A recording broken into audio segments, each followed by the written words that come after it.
মোহাম্মদ আখতার হোসেন খোকা। আমি গতকাল আমাদের ওই সেন্টার পয়েন্ট মার্কেটে আমরা ওখানে আমাদের অফিস রুমে দোতলায় উঠি। আমাদের অফিস রুমের চারদিক থেকে এসে অতর্কিতভাবে হামলা করে। সমন্বয় পরিচয় দিয়ে হামলা করছে।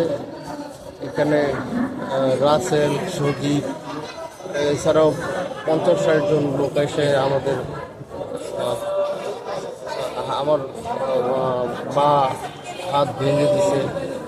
আমার সাথে যারা দুজনের মাথা ফাটিয়েছে, একজনের পায়ে দা দিয়ে পুক দিয়েছে। আমাদের মোটরসাইকেল একটা নিয়ে গেছে, মানিব্যাগ নিয়ে গেছে, মোবাইল নিয়ে গেছে, টাকা নিয়ে গেছে। অফিসের ভিতরে যে মালামাল ছিল অফিস লুটপাট করছে। আমাদের ওখানে সিসি ক্যামেরার ফুটেজ আছে, আপনারা বিস্তারিত ওখান থেকে নেমে টোটাল 50-60 জনের সবারই ওখানে ছবি আছে। সেনাবাহিনী আসছে, তারা যদি ভিডিও ফুটেজ দেখে চিহ্নিত করতে পারবেন। আচ্ছা, আপনার পূর্বের কোনো শত্রুতা ছিল কিনা?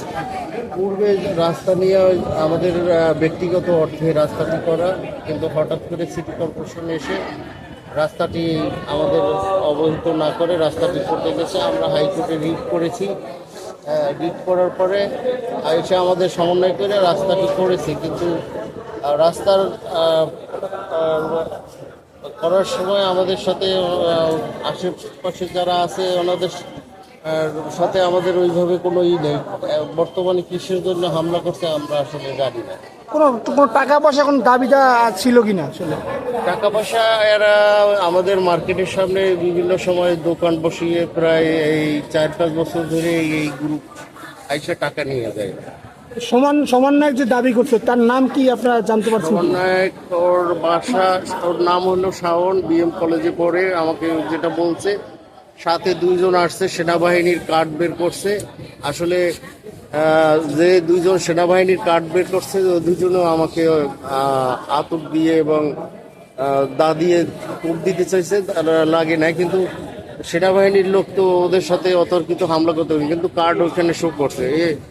কেন সেনাবাহিনীর লোক তো আর ওখানে এসে আমাকে হামলা করতে পারে না? নাম বলতে পারেন? ওইখানে ভিডিও ক্লিপসে আছে তারা।